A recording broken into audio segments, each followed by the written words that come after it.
আসসালামু আলাইকুম রহমতুল্লাহি ওবরকাতুহু। সম্মানিত দর্শক, গত কয়েকদিন ধরে আওয়ামী লীগের মধ্যে এক ধরনের খুশির বন্যা দেখা যাচ্ছে। বিশেষ করে জনাব খলিলুর রহমান, যিনি নিরাপত্তা উপদেষ্টা রূপে নিয়োগ লাভ করার পর অনেক বিতর্ক তৈরি করেছেন। আর সম্প্রতি তিনি ভারত সফর করেছেন। সেই ভারত সফর করার পরেই দেখা গেল আওয়ামী লীগের মধ্যে একটা নিদারুণ উৎসব, উদ্দীপনা লক্ষ্য করা যাচ্ছে। বাংলাদেশে যে সকল আওয়ামী লীগের নেতাকর্মীরা পালিয়ে আছেন, তাদের অনেকগুলো যে ইন্টারনাল কানেক্টিভিটি রয়েছে, নিজেদের মধ্যে তারা যে সকল কথাবার্তা বলে, তারপরে তাদের যে সকল ওয়েব মিটিংগুলো হয়, এগুলো লিক বা এগুলোর অনেক খণ্ডিত চিত্র ইন্টারনেটে অনেক সময় ভাইরাল হয়ে যায়। তো সেখানে গত এক সপ্তাহে দেখা যাচ্ছে যে তারা অনেকটা ইউরেকা কি যেন একটা পেয়ে গেছেন জনাব খলিলুর রহমান সাহেবের দিল্লি সফরের পর।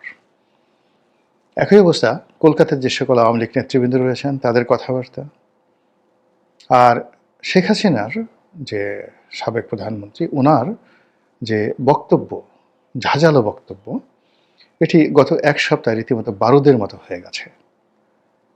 পয়েন্টিভ, তারপর প্রোগ্রেসিভ, এরপরে অ্যাজ ইট ইজ, মানে তিনি প্রধানমন্ত্রী আছেন, ক্ষমতাচ্যুত হননি, খুব অল্প সময়ের জন্য তিনি বিদেশ ভ্রমণে গেছেন, ওখানে বসে তিনি শুনতে পেয়েছেন তার সিংহাসনে কেউ হয়তো বসেছে। তো ওটা শোনার পর তার যেভাবে রাগ হচ্ছে এবং যেভাবে তিনি, যাকে বলা হয়, প্রতিশোধ নেয়ার মতো ক্ষমতা রাখেন বা পারেন, অ্যাজ ইট ইজ ওইরকম একটা ভাব তার বক্তব্যে গত এক সপ্তাহ যাবৎ লক্ষ্য করা যাচ্ছে। এটা কেন হচ্ছে, কি হচ্ছে, সেই বিষয়গুলো নিয়ে আলোচনা করব। তার আগে আরেকটু বলে নেই। দ্বিতীয় যে লক্ষণ, সেটি হলো দিল্লিতে জনাব খলিলুর রহমান যে বৈঠক করেছেন, সেই বৈঠক সম্পর্কে রাষ্ট্রের পক্ষ থেকে বা খলিলুর রহমান সাহেবের পক্ষ থেকে তেমন কিছু বলা হয়েছে এরকম আমার নজরে আসেনি। কিন্তু ওখানে তিনি ছিলেন, তার সঙ্গে ভারতের কর্তৃপক্ষ ছিলেন, অজিত দোভাল ছিলেন। অজিত দোভালের সঙ্গে আবার মার্কিন রাষ্ট্রদূত ভারতে যিনি আছেন নিয়োজিত, সেই মার্কিন রাষ্ট্রদূত ছিলেন।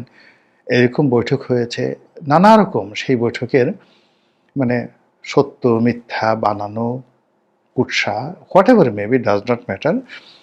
আওয়ামী লীগের যারা লোকজন রয়েছেন সোশ্যাল মিডিয়াতে, তারা এত চমৎকারভাবে তারা সেই জিনিসগুলো প্রচার করছেন।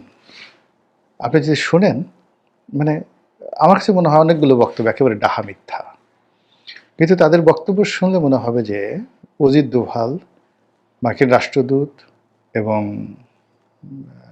জনাব খলিলুর রহমান তারা যখন বৈঠক করছিলেন, তো বৈঠকের আগে তিনজনই সেই ইউটিউবার বা কন্টেন্ট ক্রিয়েটার, তাদের সঙ্গে আলাপ আলোচনা করেছেন। সেই ইউটিউবার শিখিয়ে দিয়েছেন তিনজনকে এভাবে এভাবে কথা বলবে। তারপরে তারা আবার যেভাবে কথাগুলো বলেছেন, কথাগুলো বলার পরে ওই সময়টাতে সেই ইউটিউবার উপস্থিত ছিলেন বা তারা উপস্থিত ছিলেন, শুনেছেন। এরপরে আবার পরবর্তীকালে সেই মানে তিনজন ব্যক্তি তারা যা কিছু বলেছেন ওটার একটা লিখিত প্রতিবেদন আবার সেই ইউটিউবারের কাছে জমা দিয়েছেন। তো এইভাবে অনেকে বিশ্বাসযোগ্য করে বর্ণনা করছেন যে অ্যাজ ইট ইজ, যে সকাল 9:30 সময় খলিলুর রহমান সাহেব ঢুকলেন। তিনি ওই জায়গাতে দাঁড়িয়েছিলেন। 5 মিনিট পরে তাকে ভিতরে ডেকে নেওয়া হলো। এরপর অজিত দোভাল আসলেন, তার সঙ্গে হ্যান্ডশেক করলেন, বসে থাকলেন। অজিত দোভালের একটি চোখ পিটপিট করছিল, মুখে ছিল মুচকি হাসি। তিনি হাতটা বাড়িয়ে দিলেন হ্যান্ডশেক করার জন্য, কিন্তু পরিপূর্ণভাবে খলিল সাহেবের সঙ্গে যেন করমর্দন না হয়।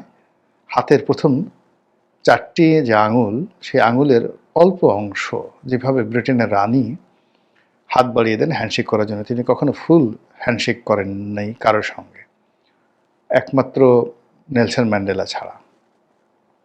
ওইরকমভাবে অজিত দোভাল খলিলুর রহমান সাহেবের সাথে হ্যান্ডশেক করেছেন। এইরকম মানে বানানো একটা দৃশ্য আপনি কল্পনা করে চমৎকারভাবে বর্ণনা করা হয়েছে। As it is Ajit Doval তাকে বলে দিয়েছেন, বা ওই দৃশ্য তার কাছে, ভিডিও ফুটেজটা তার কাছে আছে। এরপরে কি হলো, মানে আমি গল্প বলছি কিন্তু এটা কিন্তু বাস্তবতা নয়। এরপরে কিছুক্ষণ পরে সেখানে তারা বসে রইলেন, কোনো কথাবার্তা নেই। এমন সময় মার্কিন রাষ্ট্রদূত এলেন, তারপরে তাদের আলোচনা শুরু হলো। এইভাবে গল্প চলতে থাকলো এবং সেই গল্পগুলো শুনে আওয়ামী লীগের লোকজন খুশি হলো না আসলে সেখানে কি হয়েছে সেটা তারা জানার পরে তাদের খুশি হয়েছে আমি বলতে পারবো না। দ্বিতীয় যেটি হলো সেটি হলো যে দিল্লি থেকে তিনি কাতারে গিয়েছেন। তো কাতার অনেক দিন ধরে সেই 80-র দশক থেকে এখন পর্যন্ত বিশ্বের অনেক গুরুত্বপূর্ণ যে রাজনীতির জটিলতা কুটিলতা রয়েছে সেগুলোর সমাধান হয় কাতারের রাজধানী দোহাতে। এবং এ ব্যাপারে কাতারের যে রাষ্ট্রীয় বিভাগ, পররাষ্ট্র বিভাগ এবং তাদের যে ইন্টেলিজেন্স বিভাগ, বিশেষ এক্সপার্ট তারা রয়েছে। তারা তালেবানদের সঙ্গে, হুতিদের সঙ্গে, ইরানের সঙ্গে, হিজবুল্লাহর সঙ্গে, তারপরে পাকিস্তানের সঙ্গে, ভারতের সঙ্গে এই বড় বড় যে ডিলগুলো হয়েছে গত কয়েক বছর, প্রায় 100% সব ডিলগুলো কিন্তু কাতারে হয়েছে। এমনকি রাশিয়ার সঙ্গে যে ইউক্রেনের যে ডিলগুলো, এটার প্রাথমিক ডিলগুলো কাতারে হয়। একবার দুবার এরদোয়ান চেষ্টা করেছিলেন সেটা তুরস্কে করার জন্য, কিন্তু সফল হয়নি। কাতার এখানে সফল হয়েছে। এখন সেই কাতারে গেছেন মিস্টার খলিল, এরকম খবর বের হয়েছে এবং সেখানে আবার আমেরিকান, আবার ভারতীয়, আবার এই যে বাংলাদেশে যারা লোকজন আছে তাদের সঙ্গে খলিলুর রহমান সাহেব বৈঠক করেছেন, সিরিজ বৈঠক করেছেন। এটা নিয়ে নানা রকম গল্প কাহিনী প্রকাশিত হচ্ছে এবং সেখানে কাতারের পক্ষে যারা অংশগ্রহণ করেছেন তাদের নাম ধাম সহ ডিটেলস ইউটিউবাররা বলে দিচ্ছেন। এবং সেখানে তারা যে কথাটা বলার চেষ্টা করছেন সেটা হলো যে ওখানে আওয়ামী লীগকে নিয়ে বার্গেনিং হচ্ছে, শেখ হাসিনাকে রাজনীতিকে ফেরানোর ব্যাপারে বার্গেনিং হচ্ছে, ইত্যাদি নানা রকম কথাবার্তা। এগুলো শুনলে আওয়ামী লীগের লোকজন না অনেক আনন্দ পায়, মজা পায়, তাদের মন শান্তিতে ভরে আসে। তো এই সকল কারণে তাদের মনে শান্তি কিনা আমি বলতে পারবো না। আপনি যদি সাম্প্রতিক সময় বিবিসি বাংলার সঙ্গে জনাব সজীব ওয়াজেদ জয়ের সাক্ষাৎকার দেখেন, তারপর ভারতের কয়েকটি টেলিভিশন মিডিয়ার সঙ্গে সজীব ওয়াজেদ জয়ের সাক্ষাৎকার দেখেন, আপনি তার বলার ধরন, প্রকৃতি, মানে তার শব্দচয়ন, বাংলাতে তার শব্দচয়ন এবং ইংরেজিতেও তিনি এমনি অনেক অনেক ভালো বলেন এবং তার এই ইংরেজি বলাটা এখন জনাব তারেক রহমান সাহেব এবং ডক্টর মোহাম্মদ ইউনূস তাদের সকলের জন্য রীতিমতো লায়াবিলিটিসে পরিণত হয়েছেন। এই কারণ হলো তার ইংরেজি অ্যাকসেন্ট, উচ্চারণ, প্রাসঙ্গিকতা, তার বডি ল্যাঙ্গুয়েজ এবং তার ইংরেজি বলার যে রিদম, এর ধারের কাছে নেই। মানে ডক্টর মোহাম্মদ ইউনূসের ইংরেজি যদি বলেন, তারেক রহমান সাহেবের ইংরেজি আমি কখনো শুনিনি, কিন্তু ডক্টর মোহাম্মদ ইউনূস সাহেবের বক্তব্য ইংরেজিতে যদি শুনেন আর জয়ের ইংরেজি যদি আপনি দেখেন, তাহলে এই দুইয়ের মধ্যে পার্থক্য হলো জয় যখন কথা বলেন তখন মনে হবে শশী থারুর কথা বলছেন, বারাক ওবামা কথা বলছেন, অথবা ক্লিনটন কথা বলছেন, অথবা মার্গারেট থ্যাচার কথা বলছেন। ইংরেজির মানটা ওই পর্যায়ের। আর তার পাশে যদি ডক্টর মোহাম্মদ ইউনূসের ইংরেজি দেন, আমার কাছে মনে হয় তিনি চট্টগ্রামের আঞ্চলিক ভাষায় ইংরেজি বলছেন অথবা বরিশালের আঞ্চলিক ভাষায় ইংরেজি বলছেন, এরকম আমার কাছে মনে হয়। এটা আমার ব্যক্তিগত অভিব্যক্তি। কিন্তু এর ফলে কি হলো, জয় বাংলায় বললে অনেকে খুশি হয়, কিন্তু ইংরেজিতে যদি জয় কোনো বক্তব্য দেন তাহলে এটা তার যারা রাজনৈতিক প্রতিপক্ষ তাদের গায়ে রীতিমতো কচুর বিষ লেগে যায়।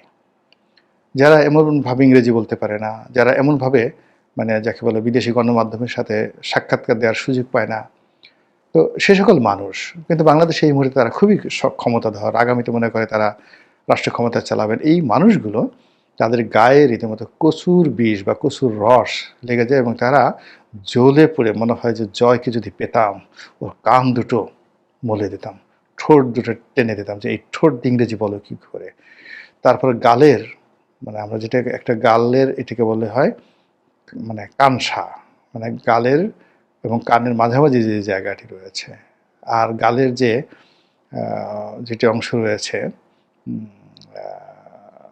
সেটাকে আমরা মানে যাকে বলা হয়, অনেকে বলা হয় মানে এই এটা আঞ্চলিক অনেক সুন্দর একটা শব্দ আছে, কিন্তু আমার এটা এই মুহূর্তে আমার মনে আসছে না। তো গালটা ধরে আমরা টেনে দেই, এরকম যে অনেক আছে না যে গাল ধরে জোরে জোরে আপনি ওরে আমার কুটু বাবুরে, ওরে আমার টুসু বাবুরে, ওরে আমার পুনু বাবুরে, মানে একটা ছেলেকে বা শিশুকে আপনি আদর করতে চান, কিন্তু তার প্রতি আপনার খুব রাগ, এই জন্য আপনাকে গাল টিপতে গিয়ে জোরে আপনি গাল টিপে দেন। তো ওই জোরে যে আপনি গাল টিপে দেন, শিশুটা কেঁদে ওঠে, কিন্তু তার বাবা মা মনে করে যে আপনি তাকে আদর করছেন, কিন্তু শিশুটা টের পায় যে আপনি তাকে মারছেন। তো এখানে গালের একটা সুন্দর শব্দ আছে, ও মনে পড়েছে, টাউয়া। আমাদের মানে গ্রাম অঞ্চলে যখন আপনি ওইভাবে রাগ হয়ে কারো গাল টানবেন, তখন ওটাকে বলা হয় টাউয়া ধরে টানতেছে। টাউয়া, টয়াকার টা, রস্যু অন্তঃসয় আকার। মানে আমার হইল কি, অনেকগুলো এলাকায় থেকেছি, বাংলা ভাষা নিয়ে অনেকগুলো আঞ্চলিক শব্দ আমি জানি এবং ওটার প্রয়োগ জানি। তাহলে আদর করে যখন আপনি গণ্ডদেশ, গাল, মানে এগুলো স্পর্শ করবেন, ওটার চুম্বন যখন দিবেন তখন গালের একটা নাম হয়ে যায়। স্পর্শ করবেন তখন গালের আর একটা নাম হয়ে যায়। আর যখন রাগ হয়ে আপনি গাল টান দেবেন তখন গালের নাম হয় টাউয়া। টাউয়া ধরে আপনি টানছেন। এরকম তারেক রহমান সাহেব না ঠিক, বা জামাতের আমি শফিক সাহেব না, কিংবা ডক্টর মোহাম্মদ ইউনূস নন, কিন্তু তাদের যারা সমর্থক রয়েছেন, যারা চান যে তাদের নেতারাও জনাব সজীব ওয়াজেদ জয়ের চেয়ে অনেক ভালো ইংরেজি বলবেন, কিন্তু যখন দেখেন এরকম ইংরেজি তারা শুনতে পান না, কিন্তু জয়ের মুখ দিয়ে ধরনের কথাবার্তা আসে, তখন সবাই মনে হয় যে বেটা টাউয়া ধরে যদি জোরে মতো কয়েকটা টান দিতে পারতাম, এরকম অবস্থা। তো জয় সাম্প্রতিক সময় যে ইংরেজিতে যে ভাষণগুলো দিচ্ছেন, এটা যথেষ্ট উত্তেজনা তৈরি করছে তার প্রতিপক্ষের মধ্যে। আর তিনিও কথা বলতে বলতে ধীরে ধীরে আরও প্রোগ্রেসিভ হচ্ছেন, পয়েন্টিভ হচ্ছেন, প্রফেশনাল হচ্ছেন, এবং আওয়ামী লীগের যারা লোকজন রয়েছেন তাদের মধ্যে আশা জাগাচ্ছেন। আর বিরোধী পক্ষের মধ্যে যারা প্রপার রাজনীতি করেন রাইট ওয়েতে, তাদের দৃষ্টি আকর্ষণ করছেন। গেল জয়ের ব্যাপার। সবচেয়ে যে কথাটি বলে আমি আজকের বক্তব্য শেষ করব সেটি হলো, ঢাকা শহরে আওয়ামী লীগের যারা লোকজন আছে তাদের মধ্যে দু ধরনের কথা হচ্ছে। একটা হলো রিফাইন্ড আওয়ামী লীগ, বিভিন্ন গোয়েন্দা সংস্থার এজেন্সির সাথে যোগাযোগ রক্ষা করে শেখ হাসিনার বিপরীতে একটি 111 তরিকার একটি রিফাইন্ড আওয়ামী লীগ হবে, এই কথা আকাশে বাতাসে বাংলাদেশে ভেসে বেড়াচ্ছে। আর এটারই একটা ইন্ডিকেশন জনাব সজীব ওয়াজেদ জয় বিবিসি বাংলার সঙ্গে দিয়েছেন যে বিদেশ থেকে আওয়ামী লীগের নেতৃত্ব পরিবর্তন করার চেষ্টা হচ্ছে, এবং একই কথা তিনি বলেছেন যে আওয়ামী লীগের সঙ্গে পাল্লা দিয়ে বিএনপির নেতৃত্ব পরিবর্তনের জন্য বিদেশ থেকে চেষ্টা করা হচ্ছে। এটা হলো বাস্তবতা। কিন্তু যে কথা, মানে আওয়ামী লীগের লোকজন, এটা আওয়ামী লীগের লোকজনের আতঙ্ক তৈরি করছে না, এটা বাতাসে ভেসে বেড়াচ্ছে, কিন্তু এটা কোনো, যাকে বলা হয়, কোনো ইফেক্ট নেই, সাইড ইফেক্ট নেই। এটা রাজনীতিতে কোনো, যাকে বলে, 2 পয়সার মূল্য তৈরি করছে না এই গুজবটা। কিন্তু যেটা আওয়ামী লীগের নেতা কর্মীদের মধ্যে খুশির বন্যা বয়ে দিচ্ছে, সেটা হলো কলকাতা কেন্দ্রিক যে সকল নেতারা ইন্টারনেটে বড় বড় কথাবার্তা বলেন, তারা আওয়ামী লীগের সম্ভাব্য প্রার্থীর তারা তালিকা তৈরি করছেন, মনোনয়ন তৈরি করছেন। অ্যাজ ইট ইজ যে সামনে যে ইলেকশন আসছে, সেই ইলেকশনে আওয়ামী লীগ পার্টিসিপেট করবে under the leadership of Sheikh Hasina or Sajeeb Wazed Joy or anybody. আর এগুলো আওয়ামী লীগের যে সকল চিহ্নিত নেতৃবৃন্দ রয়েছেন দেশের বাইরে, যাদের হাতে এখন আওয়ামী লীগের নেতৃত্ব, তারা এখন বিভিন্ন সংসদীয় আসনে যারা বিকল্প প্রার্থী, ভালো ইমেজ যাদের রয়েছে, তাদের ব্যাপারে খোঁজখবর নিচ্ছেন, তাদের অনেকের বায়োডাটা নিচ্ছেন, অনেকের সঙ্গে কথাবার্তা বলছেন, তারা রাজি কি রাজি না, এই সমস্ত বিষয়ে কথাবার্তা বলছেন, এবং এইগুলো নিয়ে আওয়ামী লীগের যে আন্ডারওয়ার্ল্ড রয়েছে বাংলাদেশে, সেখানে রীতিমতো খুশির বন্যা বয়ে যাচ্ছে। তো বোঝার চেষ্টা করুন যে বাংলাদেশের এখন যে শ্বাসরুদ্ধকর একটি অবস্থা, সব কিছুর মধ্যে একটা থমথমে অবস্থা, সেই অবস্থার মধ্যে বেগম যে অসুস্থ, তারেক রহমান সাহেব আসতে পারছেন না, তখন আওয়ামী লীগের এই যে খুশির বন্যা, এর মধ্যে আপনি কি ইঙ্গিত খুঁজে পান? চিন্তা করতে থাকুন, ভাবতে থাকুন, আর দেখতে থাকুন যে এই বাংলায় কী কী ঘটে আগামী দিনগুলোতে। মহান আল্লাহ রাব্বুল আলামিন আমাদের সবাইকে হেদায়েত দান করুন এবং হেফাজত করুন। আসসালামু আলাইকুম ওয়া রাহমাতুল্লাহি ওয়া বারাকাতুহু।